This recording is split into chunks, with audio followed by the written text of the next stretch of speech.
el podcast que nos ayudará a afirmar nuestra identidad en Dios con la verdad de su palabra. Enlazadas, viviendo permanentes en Cristo. Por Carolina Ríos. Hola, hola, ¿cómo están? Bueno, pues lo prometido es deuda, Rodrigo. Nuevamente te tenemos aquí. Es un gusto saludarte nuevamente. Gracias por aceptar nuevamente la invitación porque nos quedaste a deber mucho en cuestión de que estamos con ganas de seguir escuchando cómo desarrollar este tema de la paz mental. Así que muchas gracias por lo que nos diste en la sesión pasada, y esta sería la sesión 2 sobre paz mental, pero quiero volver a introducirte, ¿verdad? Rodrigo es un cristiano psicólogo. Ahorita nos vas a explicar bien por qué así te presentas, y doy gracias a Dios por tu vida. No dije la vez pasada que nos conocimos en DTS, ¿verdad? En el Dallas Theological Seminary, donde estábamos estudiando, y estoy con mucho gozo de saber qué más tienes para nosotros. ¿Y qué te parece si te vuelves a introducir un poquito para las personas que no te hayan visto en la primera sesión? ¿Cómo estás, Rodrigo? Bien, gracias. Bueno, soy Rodrigo Vidal, si ya notaron mi acento, soy chileno, nací en una ciudad al sur de Chile, cerca de la costa, que se llama Concepción. Entonces, el clima es absolutamente distinto al clima de acá de Texas, ¿ya? Como dijiste, soy psicólogo. Tengo estudios de magíster en psicología clínica, de mediación de conflictos sociales y de life coach y algún otro en terapia de resolución de problemas en California, Palo Alto. Pero mi pasión es el estudio de las escrituras y por eso comencé una maestría en consejería bíblica en el Southwestern. Tengo 2 o 3 asignaturas que terminar y estaría listo con mi maestría. A todo esto, muchas gracias nuevamente por la invitación. No, gracias por aceptar, Rodrigo. Pues estábamos viendo la vez pasada cómo obtener esa paz, ¿verdad? Y yo veo que si queremos dar alguna definición, espero yo esté bien, alguna definición que dan sobre la paz según la Biblia es verse libre de todo conflicto, de toda guerra, contención, y tener esa paz interior, ese consuelo que solo da Dios, ¿verdad? Esa paz que sobrepasa todo entendimiento. Quiere decir que es una paz que a veces la gente que no es creyente no entiende, y que nosotros como creyentes debiéramos creer para también compartir eso. Entonces, iniciando de esta breve definición, ¿cómo se puede tratar esa paz mental en un creyente y también en un no creyente? Porque ellos también buscan esa paz. Entonces, ¿cómo obtenerla, Rodrigo? Olvidándose de buscar la paz. Okay.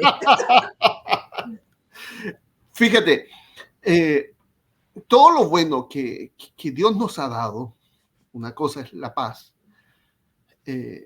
inclusive nuestros hijos, nuestro cónyuge, todo lo bueno que Dios nos ha dado puede transformarse en un ídolo. ¿Ya? Y entonces cuando busco a Jesús por los peces, ¿ya? Y no por quién es Jesús, ¿ya? ¿Me dé peces o no me dé peces? Sino por quién es Él, ¿ya? Bueno, los peces van a venir. Sí. Y aunque no venga, yo lo busco por Él, no porque me dé pan y peces. Y eso generalmente nos ocurre, bueno, en términos generales, los seres humanos somos así. Buscamos porque, ¿qué gano en esto? Y yo gano paz, entonces por eso lo busco, pero no. El sentido es que lo busco por quien es Él, ¿ya? Porque tenemos que tener cuidado de que la obra del Señor es tan importante para mí que me olvido del Señor de la obra. ¿Ya? Es que como que es algo muy natural del ser humano enfocarnos tanto en nosotros, ¿verdad? No tenemos un problema y dejamos de ver lo que hay a nuestro alrededor, y es lo que yo estoy padeciendo, mi situación de que estoy mal, pero no buscamos ayuda, y si la buscamos, queremos nada más que nos soben así de, ay, pobrecita de ti, cómo sufres, ¿verdad? Y es lo que a mí me ha tocado a veces en la realidad del ministerio, sinceramente. Entonces, cuando tú les quieres ayudar a dar una solución, siento que a veces piensan que eso no les va a servir, no creen en esa solución que vimos la semana pasada, que es algo bien sencillo. O sea, si lo vemos así, tenemos acceso muy fácil a obtener esa paz. Mira, como dije la vez pasada, la paz es una cuestión relacional. La paz es un problema, la falta de paz es un problema de adoración. Pero también tenemos que tener cuidado que cuando la búsqueda de la paz se vuelve un ídolo, entonces esa búsqueda ansiosa de la paz, en vez de generar paz y encontrar paz, lo único que hace es eternizar la ausencia de paz. ¿Por qué? Porque la búsqueda de paz se ha transformado en un ídolo que ha reemplazado a la búsqueda del Señor. E inclusive más, la paz es a pesar de las circunstancias, a pesar de la lucha, a pesar de lo que yo estuviera viviendo. ¿Por qué? Porque es una cuestión que brota de manera natural cuando logro la conexión con el Señor. Porque el Señor es el Señor de la paz. Ahora debemos entender que el texto dice que sobrepasa nuestro entendimiento. Entonces, el concepto está de, oye, esto es difícil de creer, ¿ah? Sí. Esto es difícil de aceptar, pero si el texto te lo está diciendo, Así ¿ya? es, sí, El texto te está diciendo que esto es difícil de entender y que sobrepasa tu entendimiento. ¿Por qué? Porque en términos humanos no se va a entender, porque es una acción del espíritu, ¿ya? Y otra vez, ¿cómo? Es una cuestión, no, ten cuidado, no anheles la paz del Señor, anhela al Señor de la paz, ¿ya? Es como, es el mismo principio, Sí, sí, ¿ya? sí. ¿Ya? Es el mismo principio. Pero ¿cómo me estás diciendo que vivan en angustia? No, no, no, no. Lo que estoy diciendo es que a quien tienes que buscar es al reino de Dios y su justicia, ¿ya? Es buscarlo a Él, conocer a Él su fidelidad. A todo esto en español tenemos el problema que la justicia la entendemos como justice, ¿ya? Como una cuestión punitiva, pero en inglés se entiende mucho mejor cuando dice buscar el reino de Dios y su justicia, ahí dice su righteousness, su rectitud, la coherencia entre los dichos y los hechos, la integridad de Él. Dios es un Dios íntegro que actúa conforme a lo que promete. Búscalo a Él. No busques tus necesidades, sino que búscalo a Él. Fíjate qué importante, Rodrigo. Nosotros somos muy dadas, es un podcast para mujeres, pero en general somos muy dados exactamente a buscar los beneficios del Señor y no buscarlo a Él primeramente, que es el que da los beneficios. No sé si tenga también mucho que ver seguramente que cuando no tenemos esa paz mental, empiezan a flotar otras cosas que tenemos en nuestro corazón que no hemos tratado con Dios, como la falta de perdón. Yo he visto que la gente que tiene falta de perdón, pues obvio que va a tener falta de paz, como que una cosa lleva a la otra. Ser también malagradecidos o no tener ese agradecimiento, veo que también puede llevar a una falta de paz. O sea, como que va algo en cadena cuando estamos mal en una relación general con nuestro Señor, ¿verdad? Fíjate, hablando del perdón, el psiquiátrico está lleno de personas con falta de perdón, ¿ya? Y el diablo, el mundo, los teóricos en general, te plantean de que tú tienes que perdonarte a ti mismo, ¿ya? Y uno los puede escuchar en las iglesias diciendo, tienes que perdonarte a ti mismo. ¿Ya? Pero voy a usar esta palabra, eso es un poquito fuerte, eso es una estupidez, perdonarse a sí mismo. Lo que tienes que hacer es aceptar el perdón que Dios te ofrece en Cristo, adorarlo, disfrutar el perdón que ya tienes, porque si tú buscas perdonarte a ti mismo, estás poniéndote en el lugar de Dios. Tú mismo estás poniéndolo a nivel de Dios. Sí, no lo ¿Ya? había visto así. Ajá. Y entonces, otra vez un problema de idolatría, otra vez un problema de adoración. Pero si tú te asumes perdonado, tú le dices a ti mismo, estás perdonado, Claro, gózate, disfruta, alaba. Y así entonces es. es como un río, el perdón es como un río que si queda entrampado en el perdónate a ti mismo, es como que se arma un remolino y que me chupa, me hundo en ese remolino, porque no soy capaz de perdonarme a mí mismo, dice la gente. Y la verdad es que no solo no eres capaz, no eres digno de perdonarte a ti mismo. Lo que tienes que es asumirte perdonado por el juez del universo. Así es. Ahora, ese perdón que Dios te ha dado, voy a usar este como ejemplo, esta copa, la copa ha sido llenada del perdón de Dios, tu vida. Y esa copa llena del perdón de Dios te permite compartir con otros el perdón que ya Dios te ha dado. Cuando Dios te da el perdón, también te da la capacidad para perdonar. Entonces, es un río que fluye desde Dios hacia el otro. Así es. ¿Ya? Y que no se queda detenido. Es que yo no puedo perdonar. Es mentira del diablo. Porque Exacto. Dios te ha perdonado, puedes perdonar. Porque junto con el perdón llega la capacidad para perdonar. Y una muestra de que somos hijos obedientes de nuestro Padre es que perdonamos. ¿Ya? Y es que perdón que te interrumpa, el patrón que usa siempre el enemigo de nuestras almas es meternos la culpa. Creo que nosotros hacemos mucho, nos hacemos un autodaño en estarnos siempre culpando, ¿verdad? Y no aceptar ese perdón, porque entonces nos volvemos incrédulas y le estamos diciendo a Dios, yo no creo que me hayas perdonado, cuando estamos asumiendo esa posición siempre de culpabilidad. Eso es verdad, eso es verdad. Y jugamos a ser víctimas otra vez. Ahora, Ahora, lo mismo ocurre con el consuelo. Cuando uno es consolado por Dios, y quedamos así, oh, el Señor me consoló, pero espérate, el consuelo del Señor tiene el propósito de consolar a otros con el mismo consuelo que has recibido. Entonces, el hecho de yo recibir el consuelo, la palabra que me animó, eso que me dio el respiro y que me permitió seguir adelante, no es para quedármelo, es para darlo a otro. Y no para darme gloria a mí, sino para dar gloria al Señor.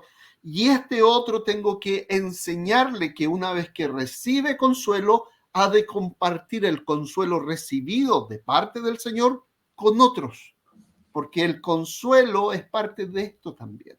Así es. Mira, estaba viendo aquí, Rodrigo, un poquito relacionado con lo que estás diciendo para la audiencia. Dice Romanos 12:18. Si es posible, en cuanto dependa de vosotros, tened paz con todos los hombres. No os venguéis vosotros mismos, amados míos, sino dejar lugar a la ira de Dios, porque escrito está, mía es la venganza, yo pagaré, dice el Señor. Y esta cita la tengo aquí porque a mí me han llegado muchas hermanas que dicen, es que yo no veo la justicia de Dios en mi caso y viven en un estado de falta de perdón, amargadas y por tanto de falta de paz. Entonces aquí está diciendo Pablo, a través del Espíritu Santo, a través de Pablo, que dice que en cuanto sea posible, dependa de nosotros estar bien y tener paz con los demás hombres. Se oye muy difícil, pero creo que todo va de la mano, Rodrigo. Conforme vayamos teniendo esa relación diaria con Dios, ponernos a cuentas, estarlo adorando, todo se va dando para poder tener esa paz, ¿verdad? Si es posible con la mayoría de la gente. En nuestra Latinoamérica, en nuestra Hispanoamérica, tenemos un problema con el concepto de justicia, como dije la vez pasada. Nosotros entendemos la justicia como un acto punitivo, dar a cada uno lo que se merece, ¿ya? Sí. Pero la Biblia, en el 99% de las veces que habla de justicia, 98% que habla de justicia, no se refiere al acto punitivo, castigador, se refiere a lo que en inglés es righteousness, como dije la vez anterior, Righteousness es rectitud en nuestro español, que debió haber sido traducido así a nuestras Biblias. Cuando hablamos de la rectitud de Dios, no hablamos del carácter punitivo, hablamos de la integridad, de la fidelidad, de la lealtad. Cuando hablamos de la rectitud de Dios, hablamos de las promesas de Dios que Él cumple. Ahora, algo que es muy, muy, muy importante entender, que Dios no nos ha tratado, esto es una cita textual del Salmo 103, Dios no nos ha tratado como merecen nuestros actos. ¿Ya? Porque si nos hubiera tratado como merecen nuestros actos, hace tiempo hubiéramos desaparecido. Sí, definitivamente. ¿Ya? Entonces, ¿cómo Él nos ha tratado? Él nos ha tratado conforme a su integridad, a su rectitud, a su lealtad para consigo mismo. Y hemos sido depositarios de su rectitud, justicia, al español malamente traducido, pero por gracia. Sí. Por supuesto que cuando nosotros decimos, yo no veo la justicia de Dios por lo que Él me hizo, espérate. Tenemos que asumir que la misericordia y la rectitud de Dios van juntas. Así ¿ya? es. Y ese trato, cuando digo que Dios nos trata conforme a su rectitud, Dios nos trata conforme a su misericordia, el énfasis es que Dios nos trata conforme a su fidelidad. Y cuando esta fidelidad es vista desde el amor, es misericordia. Pero cuando esta fidelidad es vista desde su palabra, eso es rectitud. ¿Ya? Rectitud es fidelidad a la palabra y misericordia es fidelidad al amor. Por eso en la Biblia estos tres conceptos, misericordia, fidelidad y lealtad y rectitud, actúan como si fuera un solo núcleo, una sola cosa. Muy bien. Entonces, cuando nosotros malamente usamos y decimos es que Dios no ha actuado en justicia, estamos pensando en venganza. Sí. Acuérdate que Primera de Juan capítulo 1, versos 8 y 9 habla sobre que si pecamos, Él es fiel y justo, vamos y confesamos nuestro pecado, Él es fiel y justo para perdonar. ¿Por qué es justo esa expresión? ¿Por qué usa la palabra justo? Porque la palabra justo, la raíz de esa palabra es que Él actúa conforme a lo prometido. Eso significa. Qué hermoso. Sí. Entonces, no es en el sentido de justo como vengativo ahí. Sí. Okay. Ahora, la venganza del Señor es consecuencia de que Él está actuando de forma redentora con los suyos, y aquellos que impiden el actual redentor de los suyos, como consecuencia, está la venganza. Egipto, Israel de nuevo. Israel vio la rectitud de Dios actuando ahí. Sí. Dios había prometido, Dios actuó conforme lo prometió.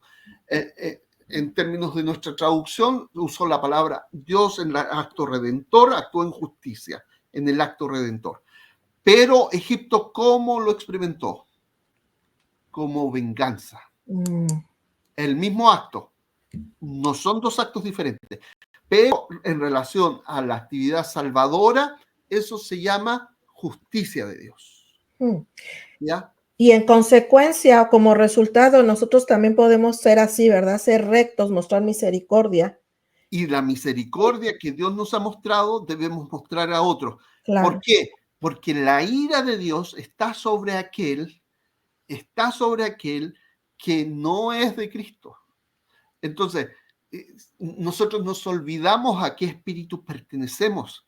Somos como los hijos del trueno, que queremos que caiga un fuego del cielo sobre la ciudad entera, ¿ya? Y cuando yo le digo, es que yo no he visto la justicia de Dios en esto, ¿ya? Estoy entendiendo la justicia de Dios como vengativa y estoy reclamando que caiga fuego del cielo sobre esta persona. Y el Espíritu del Señor nos dice, no sabes a qué espíritu perteneces, ¿ya? Y entonces Es como decirle al hermano o hermana que está diciendo eso, decirle, hermana, te voy a compartir un texto. Mira, fíjate, Boanerges, estos hijos del trueno, como habían sido rechazados, como habían sido tratados mal en esa ciudad y lo habían expulsado, le pidieron al Señor que bajara fuego del cielo sobre esa ciudad. Y Cristo le dijo, ustedes no saben a qué espíritu pertenece. Wow. ¿Ya? Y entonces, cuando habla el Señor y le dice, tú no sabes a qué espíritu pertenece, está hablándole de identidad, de quién es mi dueño, quién es mi Señor y quién yo soy como resultado de esto. Y otra vez, cuando hay anhelos de venganza en mi corazón y no se la entrego al Señor y digo, yo ya no me preocupo de eso, es tu problema. Eso quita la paz. Sí. Y ¿sabes qué? Que es bien peligroso, debemos de tener cuidado, ¿verdad? De lo que estamos queriendo para los demás. Y lo acabamos de ver, qué mejor que descansar en el Señor, que nos dé esa paz y Él va a actuar, Él está actuando de la forma en que tú estás explicando. Está bien hermoso este tema, Rodrigo. Yo creo que puedo yo concluir que una persona que no es creyente, pues en definitiva va a ser imposible que obtenga esa paz del que la Biblia habla. Necesita creer en Cristo para empezar, ¿verdad? Exactamente. ¿Por qué? Porque la paz es consecuencia, o la falta de paz es un problema de adoración. Y la paz es consecuencia de esa adoración. Así es. Ay, Rodrigo, otra vez se nos está acabando el tiempo, pero ¿sabes qué? Que hoy quiero que tú nos compartas tus redes sociales, porque yo sé que tú estás también disponible para dar consejería, ¿verdad? Entonces, si nos puedes compartir en dónde te pueden contactar para aquella persona que quisiera tener una consejería bíblica ya más a fondo contigo, si compartes tus redes. Ok, te agradezco, pero en términos más, quisiera hablar de un libro que tengo. ¿ya? Ok. Tengo un libro que se llama Depresión 1, Perspectiva Bíblica, Manual de Discipulado. Ok, ¿ya? sí. Y lo encuentras en Amazon y tienes que escribir mi nombre, Rodrigo Vidal Mendoza. Muy bien. Y cuando escribo esto, aparece una serie de libros, pero particularmente ese libro. Ese libro es un manual para ser desarrollado de manera individual o grupal. Tiene una clase semanal que está diseñada de tal manera que está la clase, cada 2 o 3 párrafos, hay 2 o 3 preguntas de alternativa múltiple respecto a la lectura. La lectura, el trabajo dominical, en este caso, de una vez a la semana, dura aproximadamente 20 a 30 minutos, ¿ya? El trabajo que hace la persona. Y después, cada día de la semana, durante 6 días, cada día hay un versículo y una reflexión sobre el versículo y hay 3 preguntas que hay que contestar. ¿Qué me ha dicho Dios? ¿Qué voy a hacer con lo que Dios me ha dicho? Y ¿con quién voy a compartir lo que Dios me ha dicho? ¿Ya? Entonces, el concepto del libro se basa básicamente en qué dice Dios de sí mismo, quién es Dios, quién yo soy para Dios, ¿ya? ¿Cómo he de disfrutar el perdón de Dios? ¿Y cómo está la mentira del perdonarse a sí mismo? Y esta cosa también, otra mentira de la autoestima, que tienes que preocuparte de la autoestima. Otra mentira que también se ha metido en la iglesia, cuando en realidad a quien tienes que estimar no es a ti mismo, es a Dios. ¿ya? Si tú estimas a Dios, ¿ya? Si tú, otra vez, los que tienen problemas de autoestima es un problema de adoración, porque si tú adoras a Dios, te olvidas de compararte con el otro, que sea más gordo, más flaco, más rico, más pobre, más blanco, más negro. Te olvidas y dices, Dios es fantástico, Dios es maravilloso, Dios es asombroso y este Dios me amó, se entregó a sí mismo y gloria al Señor. ¿Ya? Y entonces, por supuesto que no hay lugar para una baja autoestima en un adorador. ¿Ya? Así es. Tampoco hay lugar para uno que se cree lo máximo. Exacto. Este librito tú lo puedes encontrar en Amazon, Rodrigo. Lo voy a poner en la descripción del video para que lo encuentren más fácil ese enlace. Y también si gustas pongo también tus redes sociales. Aquí está mi perrita desesperada que quiere salir. Pero también te pueden buscar, ¿verdad? En tus redes sociales. Sí, soy amigo de Caro Ríos. Me puedes encontrar por Rodrigo Vidal Mendoza y también en YouTube. Y mi hijo me creó un TikTok por ahí y algo yo no soy muy bueno en eso, y algo en otra red social que no me acuerdo ni siquiera el nombre, pero aparezco Instagram. Ajá. ¿Ya? Aparezco por Rodrigo Vidal Mendoza, ¿ya? Como soy amigo tuyo en casi todas las redes, puedes pincharme como amigo de Caro. Muy bien, yo estoy como Caro Ríos, así como está mi nombre. Ahí. Sí. Pues muchas gracias, Rodrigo. Mil gracias por este tiempo que nos volviste a dar. Yo sé que va a ser de mucha bendición tanto la sesión pasada como esta, y estamos esperando que Dios pueda bendecir a toda esta audiencia con estos temas y a seguir enlazadas en Cristo, permanentes en Él y entre nosotros como comunidad cristiana. Te agradezco mucho, Rodrigo. Dios te bendiga. Saludos a tu esposa, a tus hermosos hijos. Y yo sé que otra vez te voy a comprometer, no creo que sea el último programa y vamos a estar ahí listos para volvernos a encontrar. Dios te bendiga. Gracias, Carol. Y yo espero que nos encontremos también dando conferencias juntos. Primero Dios, vas a ver que sí. Gloria a Dios. Bueno, hasta luego. Dios les bendiga. Seguimos enlazadas a Cristo.